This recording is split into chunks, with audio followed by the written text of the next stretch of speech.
Hello Flickering Myth family and welcome to our channel. My name is EJ Marino and we have a new review today. I'm going to be talking about the horror film Antlers. Y'all, I'm gonna be straight up with you. This is one of the most middle-of-the-road horror films I've seen in a while. It's the ooky spooky season. I'm trying to get into some fun horror films, and I'm just like, cool, Antlers, this is long delayed, but the trailers have been good. This is a promising concept. I do want to get into what this has to offer, and then I saw the film, and I was just like, okay on it. There is a lot to enjoy. The premise, the acting, it's all there. It's just something about the story doesn't really come together. There's also some pretty cringy moments that I'm just like, wow, this script, like, it seems long delayed, but how delayed? Like 20, 30 years ago delayed? It's just one of those that I'm like, okay, I enjoyed it, it was okay, but it's the hardest kind of film to review where I'm like, how do you just go meh for a review? And that's what I'm trying to think of, some positives, some negatives. I do think the creature design is very striking. I think the monster is portrayed pretty good, and they have that classic great Jaws strategy where you like see it a little bit and then you like kind of build up to seeing it again, and that's exactly what we should be doing. So I do enjoy that. I think the rest of the script, I think the world building, I think some of the character development, it all kind of comes off a bit, oh, okay, a bit lackluster. It feels like there is a couple movies in here trying to fight their way out. There's like an abuse backstory subplot that doesn't really go anywhere. There's a lot of things that they kind of hint at. Like, they give me the Chekhov's gun a couple times,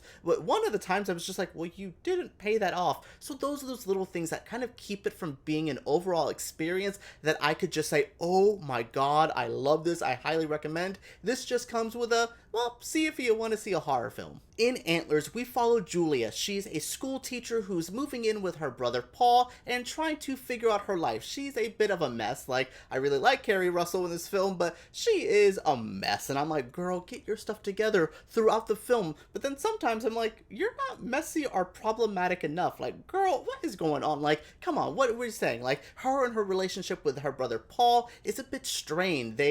She kind of escaped an abusive household and kind of left him behind. So there is some tension there. So I do think that is a good like building to something, but we don't really get a lot of that, because then we cut to this little boy named Lucas who is dealing with his father who is transforming into a monster before his eyes. Like, it's pretty brutal, and there's some abuse kind of allegories here. It's really interesting, and the relationship that Lucas has with his dad and his brother, it's hard to watch, and I actually thought this was the best part of the film. When we would cut to like the Julia and Paul stuff, and I'm like, look, I love Jesse Plemons and Keri Russell, but like, come on, really, this could be a little bit better. But this little boy Lucas, like, this young actor was so good in this role, and his story was really interesting, and what he had to deal with and the horror scenes he was in, it was hard to deal with. I mean, he's getting bullied at school. There's this one bully who like throws out like a homophobic slur at him, and I'm like, bro,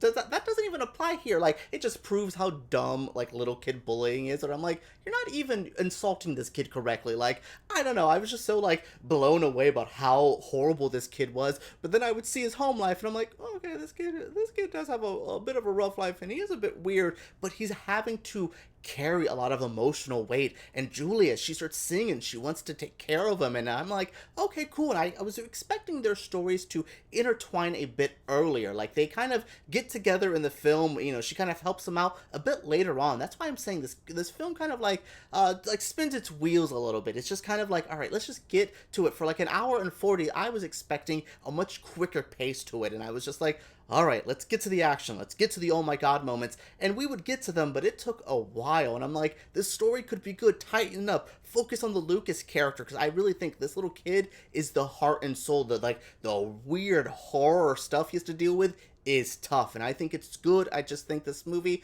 wants to try to do a lot and kind of messes it up there. I know people are not going to love this part of my review, but I have to bring this up because it was a bit odd. I haven't seen this in a while. This film has the wise, spiritual Native American character who has to explain to the white folks the, like, indigenous culture and the creepy monster. This was a trope I had seen years ago. I mean, think about Pet Sematary. Think about so many, I mean, even non-horror films. Like, there's a lot of this trope that has been throughout films for a long time, and I was just like, why this? Why did we have to go this exact route? Like, with the creature, I know they're trying to tie it into something, but it feels like sometimes they tie it into some, like, a culture just to make it even more othered, even more scary, and that's, I don't know, it just felt so dated. It just really didn't connect with me here, and that's where I was really lost. I mean, the actor who they have deliver it, I'm just like, you are an Academy Award, like,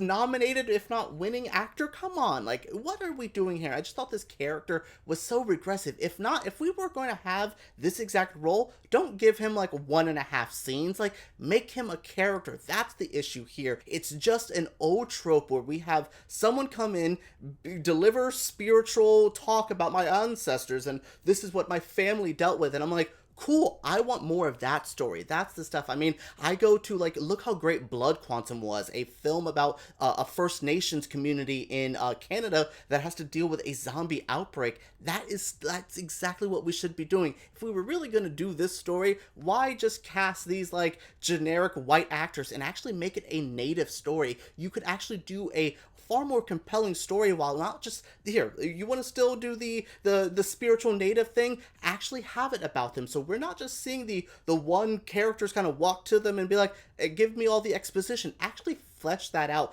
put us into that world. It'd be far more entertaining, screenwriters. I'm letting you know, when you actually, like, live in the culture you're trying to depict or borrow from, it's gonna be far more interesting than just borrowing from it. Hire a native writer to actually give an in-depth backstory. Those are the little things about this. Like, director Scott Cooper, I'm like, you're a fine director. Like, Black Mass was okay. Like, you're one of those that I'm like, okay, and I love Guillermo del Toro, and he is a producer attached to this, and I'm just like, you as a person of color, like, you could actually, like, add something with your culture, your community, like, do this Wendigo story, but them, like, you know, these are the things that I'm like, come on, you're almost there, giving me what I want, and I just felt this was something a bit dated, and I do have to talk about it because as a horror fan, we were beyond this. Give us something more because we deserve it. Alright everyone, that is it for my review of Antlers, a film I enjoyed, but I had some issues with. It's a fun Halloween time viewing. I love a good horror film in October, and for the theaters, this is pretty good. I would say maybe see Halloween Kills before this, or I have not seen Last Night in Soho, but if that's your thing,